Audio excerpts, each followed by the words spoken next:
Good afternoon all. Now I'm going to present a project entitled Forest for Mitigation and Adaptation Program. For that, I'm sorry I didn't prepare the content like you have given us.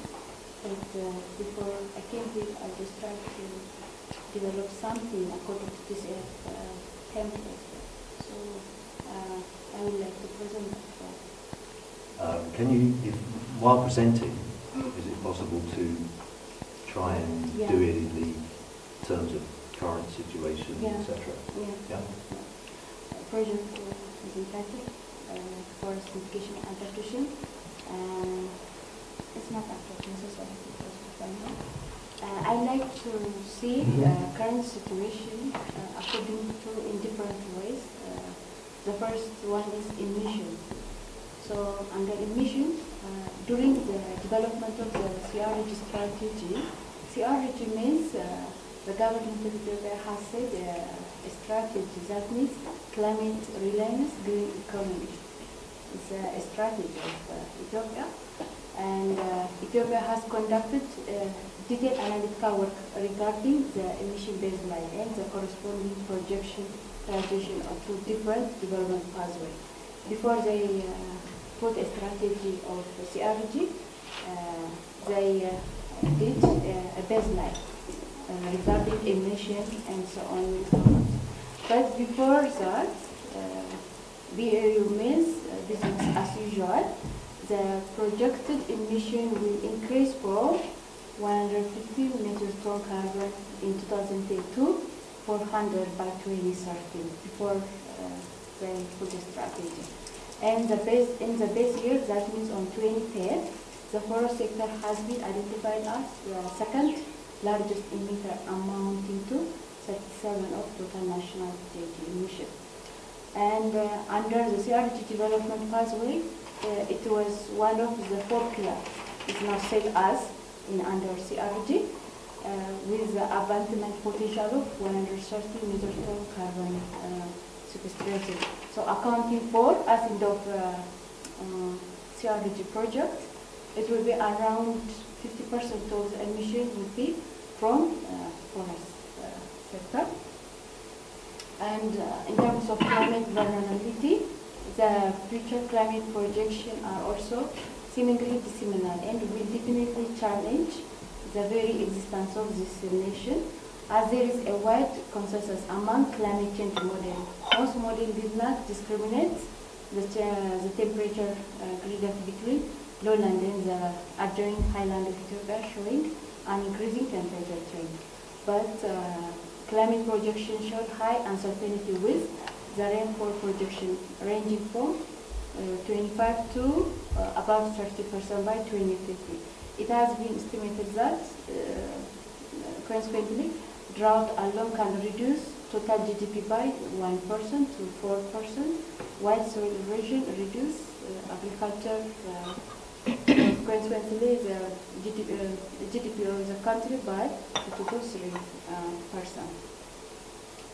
And regarding natural resource degradation, Ethiopia's rough topography in combination with high level of human pressure, especially in the highland, the main agricultural production area, had also led to deforestation and widespread degradation caused by unsustainable agricultural practice. It has been estimated that 27 million hectares of land in the highland are degraded, of which 40 million hectares are severely eroded, and the rest 2 million hectares are not to be restored. In sub-Saharan Africa, Ethiopia has one of the highest rate of soil nutrient depletion, with an estimated loss of nearly 1 billion metric ton of topsoil per year. And regarding socio-economic problem, Ethiopia's diverse forest resource, including high forest woodland and tree-owned farm, provide good service to people, environment, and economy. However, unsustainable development pathway, especially on business as usual scenario, could pose existential threat to people in rural areas where land degradation due to deforestation and forest degradation lead to natural resource depletion and low agricultural productivity, food insecurity, and thereby resulted in chronic poverty. So forest sector total contribution to GDP was 5%, and formal employment in the forest sector is estimated at 276 jobs in commercial timber production, but employment in medium and large wood industries steadily growing, creating significant growing job for Ethiopia, especially in rural area. And the main commercial non-timber forest products in Ethiopia are honey, spice, forest coffee, bamboo, gums, and resin. And many of these products have stable demand on domestic and international market, and some are providing foreign currency earning. But the involvement of private sectors in forest initiative are largely insignificant. In terms of forest resource utilization, according to the study undertaken in 2030, Ethiopia consumed roughly 124 million cubic meters of wood and projected to consume more in the future. Total wood product demand will increase by about 27 over the next 20 years, reaching 158 million cubic meters annual consumption by 2033.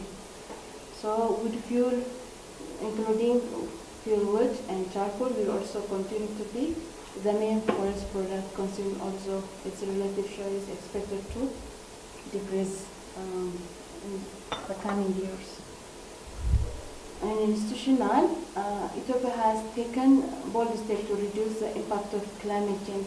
Like I told you before, it's a strategy, she has set a strategy, sound environmental legislation, and other incentive-oriented initiatives.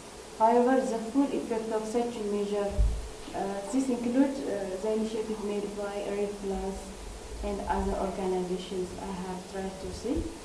But the full effect of such a measure can only be realized with the presence of viable institutional and the involvement of local community. This seek sustained capacity building initiative at federal, regional, district, and local levels. Hence, according to a comment of Dr. Jones, I tried to put some outputs. I can imagine this will be an output, or the gaps were identified. The main goal of the projects are to restore habitat, forest land ecosystem, curb associated GHG emission, and enhance the reliance of the ecosystem in the face of climate change, while contributing to the transition to green economy by increasing forest and tree cover with accompanying investment in sustainable forest management and wood value chain. So the anticipated outcome of the proposed program includes increased forest cover, improved management of land and forest stock, or improved management contributed emission reduction, carbon sequestration, strengthening adaptive capacity and reduced exposure to climate risk, restored ecosystem functionality including biodiversity, improved ecosystem and supply of ecosystem goods and services, improve capacity to manage forest and related resources for sustainable, low-emission economic growth. That was my presentation.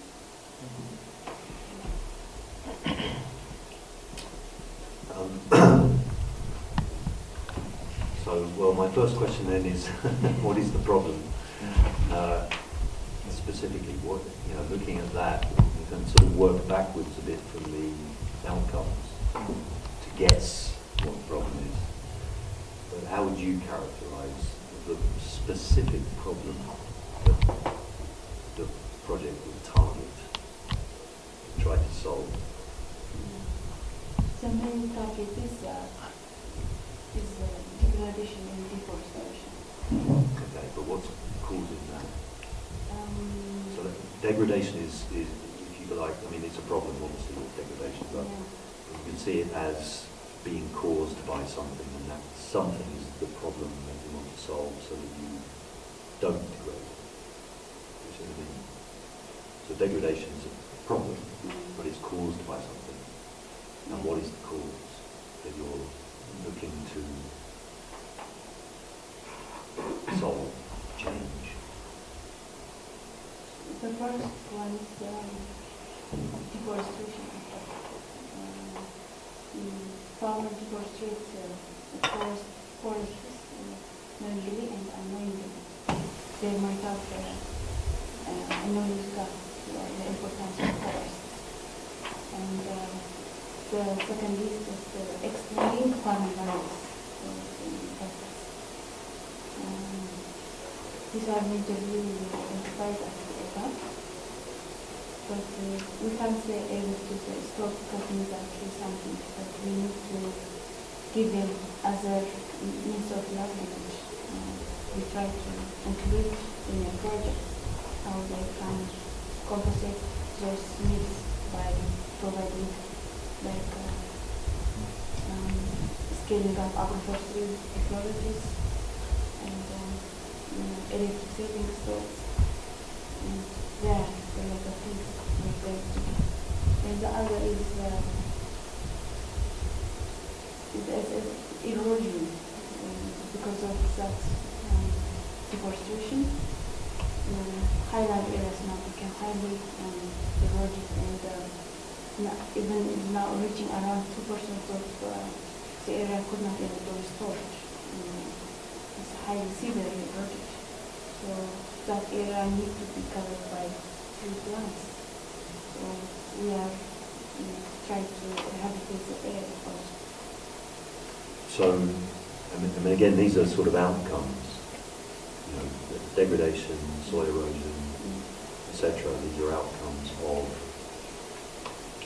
deforestation in general.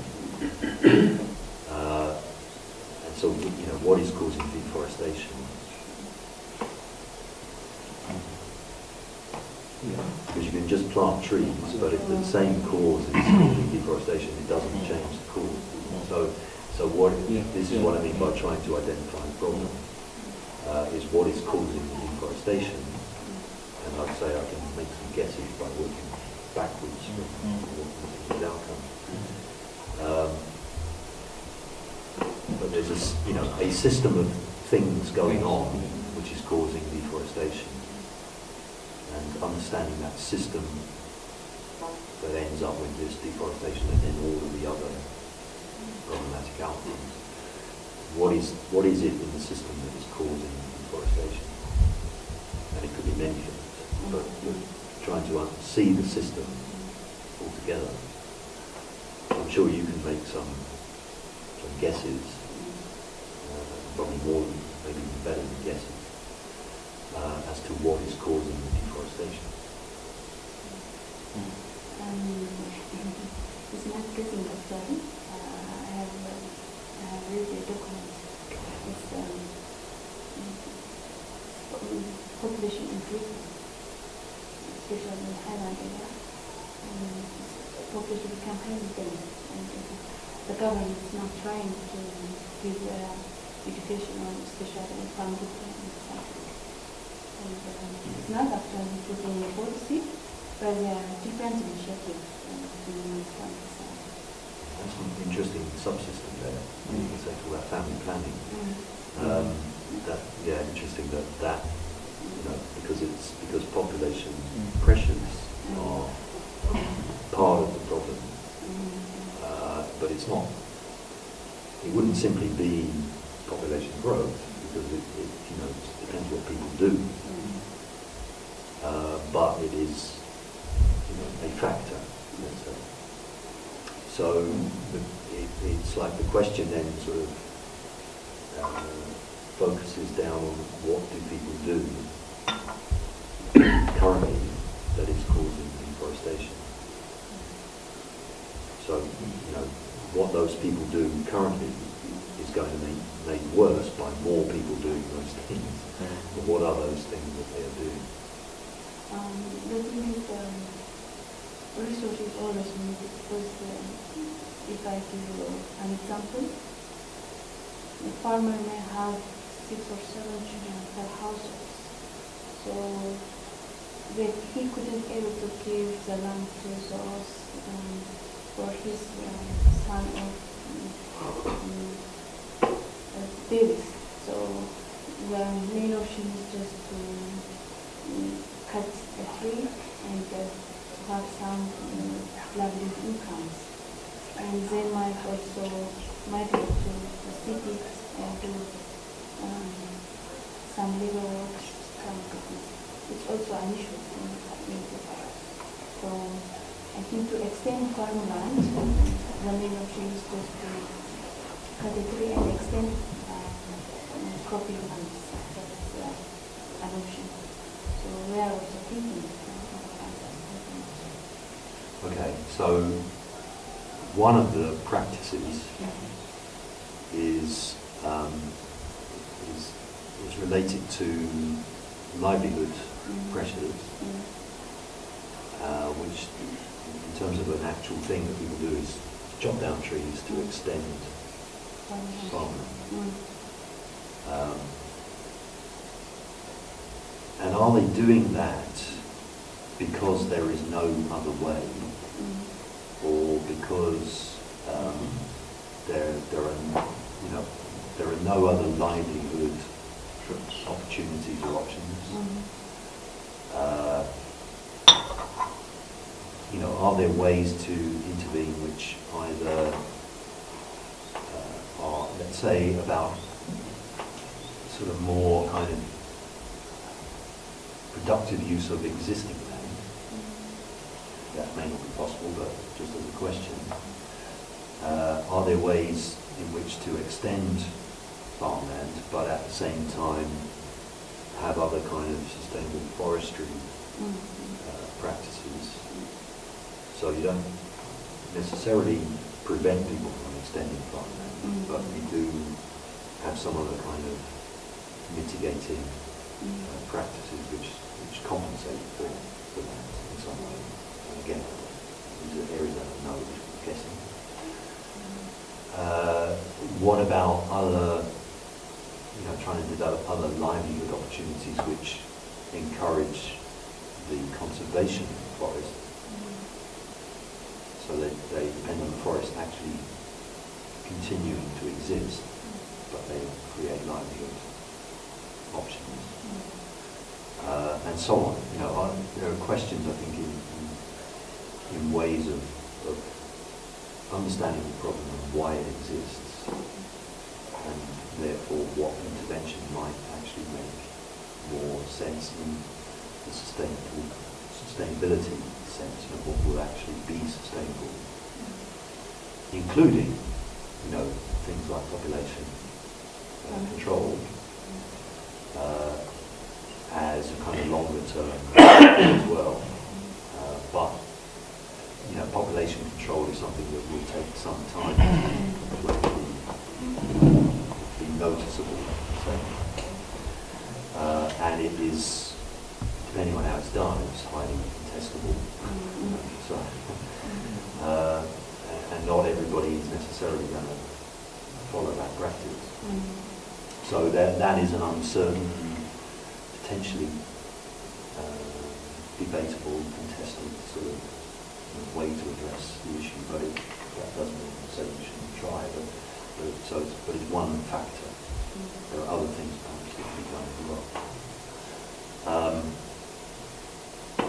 So that's the kind of, in terms of working out what is the problem statement, definition. Thinking, okay, well, the forests are sort of shrinking, but what is causing the forest to shrink? One is about population growth, but it's not just that the population is growing, it's that people practice things which are reducing the size of the forest. Yeah. So what are those practices? Understanding what they all are and why they exist as they do, why practice in this way, are there alternative practices? And if so,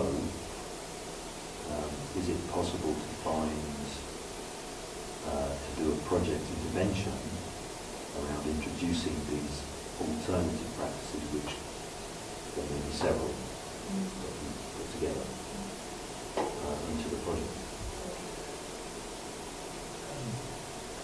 Well, but you- then I think Dr. Joanna's will have some GCF questions. But before the GCF question, in Kenya, well, there's also, looking at the forest cover in Kenya, Tanzania, Uganda, Kenya has actually, the list. Tanzania has the highest, and then Uganda, and then Kenya. And I remember when recently there was a reshuffle and the whole overhauling of the Kenya Forestry Service system, and there was a lot of corruption, things that had happened. KFS people would, Kenya Forestry Service officials would allow logging in the forests. They had, of course, there was a lot of corruption that allowed a lot of logging. And, well, some of the things are not. But I'm just trying to say that was an example of what happened in Kenya. I don't know, because I was discussing with the child, there's a lot of things that had happened in Kenya. For example, the change of land use, which causes a lot of that. There's, of course, this illegal logging, but that the government, it knows. So it's part of the system of this problem. So that's systemic problem. Yeah, well, this is an important part of looking at alternatives and whether they work or not, and what problems have emerged from the alternatives. So, there's a lot of excitement with Red Plus, about that, but there are also a lot of criticisms. So it's kind of being careful, actually, what is this really achieving?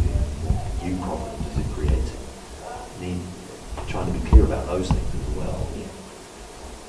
Which doesn't stop you doing that kind of intervention, but it means that you don't go into the intervention naively. You're aware of what the risks are, the potential problems that might arise, and therefore you might then be able to think about ways to avoid some, or reduce the impact of some, or whatever it might be. I think it is some clear link. Of course, deforestation and afforestation are key in terms of mitigation. Perhaps the only thing we may need to do is to bring that out quite clearly, mentioning programs such as Red Plus. But going back to Rob's question about what is the problem, I think this is very interesting. Because the setting of Ethiopia, I don't know, but the governance of the country is a very interesting one. I have had the chance to visit some of the village areas. And two things. One is that in the villages, land ownership is by, I don't know whether I'm right, by the state. Yeah. Okay? There is no property rights by the household in the village. So what the government does is just to allocate land to the rural dwellers, and they can use that to farm and all that. Thinking about it in the context of Rob's question, could that be one of the reasons, or could that be one of the drivers of deforestation in these areas? Because then people don't feel that this land, or the land they are given, belong to them. They don't feel like they are incentivized, okay, to take care of the land or to protect forest. So they are, just clearing every part of the land to do farming. And also looking at the government in terms of resource allocation. I think what I saw in Ethiopia when I visited the country is that the difference between the rural areas and the urban areas, it's like heaven and earth. Poverty, I'm not, I mean, I know you're but poverty in the rural areas is amazing. You drive to, where? To Addis Ababa. A lot of good buildings and infrastructure. Then go to the village areas. The poverty there is terrible. Could that also be one of the things that is driving deforestation? Is it that the government is not investing enough in the rural settings to be able to improve their livelihood, so that they don't cut down forests and they don't? So looking at the problem from those particular broader perspectives, And given that Ethiopia, the setting of Ethiopia is quite unique in terms of how they govern different things, could that be one of the drivers of deforestation? Yeah. Poverty and of course property rights and all that. Yeah. A lot of the things that people do in these areas are sort of this extensive farming, which means it's about expanding. There's a lot of land, but the government has put that land. I mean, the people have settled there. The government has allowed the people to be able to use the land for livelihoods. So if you look at the level at which they are doing the farming in terms of the expansiveness, that already shows you that the resources is at what? Is at risk. I mean, if it were that the property rights is something that the way the government controls the land, then that would lead to sustainable management of the resources. Then you would see that in terms of some intensification programs, Maybe. a supportive agroforestry program. But what I know is that at one point the government introduced the agroforestry. There's this tree they introduced. But the reason why they introduced the tree is for the farmers or people in the rural areas to access firewood. Okay? So you can see even the motive of the government, even as they own the land in public sphere, the motive to even do any kind of reforestation is basically to use that to support livelihoods of the people. But this is, I think, these are sort of governance questions, and the outcomes are not automatic. So let's say you have public ownership of land. If you just say the land is free for you to use in whatever way you like, then that's probably going to be unsustainable. You probably get the tragedy of the commons kind of outcome. But you've also got an opportunity actually to manage that land in some way. You can design management systems for that land. Whether anyone's done that or not, it's not something I would know about, but at least in principle that's possible. So in that case it's not, as it were, whether it's private property or public property, it's the way in which the property is used that matters. And we see plenty of private property around the world which is totally abused. Yeah. People, I could own a plot of land and just say, well, I'll make a quick profit and move on, and just use it all up. It's not automatic that it will be sustainable. It's the way that you use it. So I think it's more than private versus public. I think that's why I think it's a more complicated issue. But also look at that. I think it's also about the motive. I mean, the government's motive to allocate public land for people to reside in and do farming. I mean, what is the motive? Most likely the motive is to, confine the rural masses to dependency on the land resources. Okay? It might not, like if you link this to some of the initial systems like the shifting cultivation, you realize that these were systems which were really very forest destructive. And that is the same kind of model that I think is existing in Ethiopia, while it exists more in a formal, a more civilized Ethiopia, but the intentions and the motives are more about the shifting cultivation kind of thing, where farmers are allowed to do farming with the expectation that they'll use that opportunity to care for the resources, which I don't think is the situation in Ethiopia in terms of how farmers manage the farms. I think the expectation is that they will do farming and manage the resources, but what is happening in real sense is that they do the farming, but with the understanding that this is not their property, and they do it quite extensively and managing the resources. I don't know how the extensive system works in Ethiopia, but those are some of the things we could try. We could try to find out in terms of contextualizing the problem.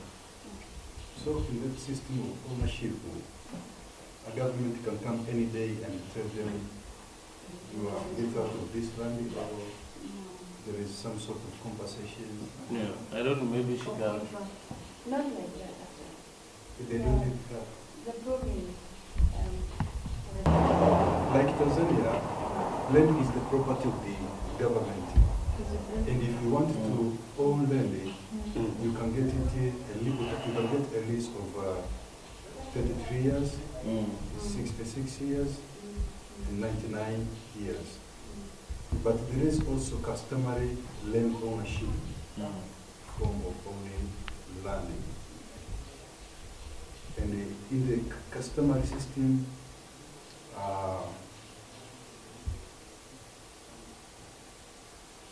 people they just there are systems of allocating land where neighbors know this is this land belongs to this person, this one belongs to this person. And in case if there is a community land or free access land, that is the one people they can use. Once the one they own is exhausted, they can encroach the free access one. And they can, you don't apply to get it. and it depends if there is a large piece of land. So, and yeah, so for Ethiopia, I think it's, as Rob says, it's something that you might want to, dig deep into and find out whether that particular system is one of the drivers of deforestation. Yeah, because I feel the government is not investing enough in the livelihoods and livelihood programs and all those things in the rural people, and perhaps partly due to the democracy system, which I think also is a bit different from most of this, quite different from Tanzania, even though Magufuli is also kind of adopting some kind of. But in Ethiopia, the system is quite controlled. Yeah, and decisions made by the government are not necessarily, perhaps not in the interest of the people. So that's why if you go to a place like Addis Ababa, well developed, meaning, very good buildings, good roads, of course not all, but just go to the rural areas. Yeah. You will find families of 5 people staying in a small sort of mud house and all that. And in that house, they stay with animals, they stay with crops. The only activity you can see which is next to them is this expansive. When I say expansive, it's like you are farming for quantity.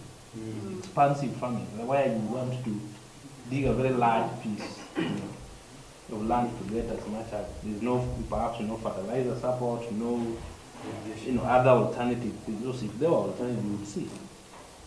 So, but I'm not so sure whether this is one of the drivers of deforestation, but you can find out. But I think it is a very strong case that can really get us to the root of the problem, alongside many other things, of course, which are interlinked. In addition to that, there are factors like a situation where private benefits of the use of land overrides public ones. So people they can deforesting for timber. And one of the main conditions they always put on the amendment is that there has to be, it is not explicitly communicated. Outside they say, okay, you can support improved livelihoods and all that, but the main thing they will always look at is how many tons of carbon dioxide is being mitigated.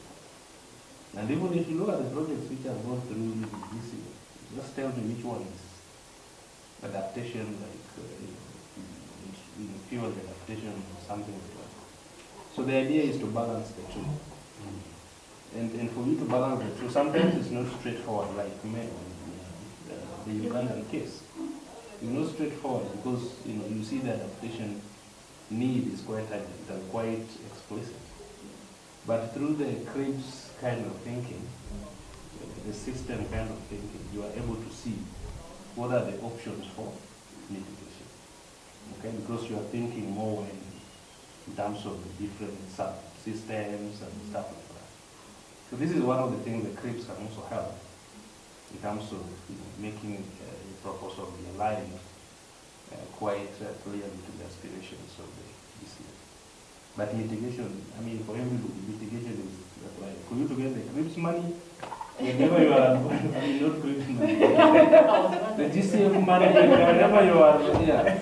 That's the next step. I know. Whenever you are advising anybody, I know you will go there, you have this, you've been trained on this, and people will be asking you a lot of questions, even within your department.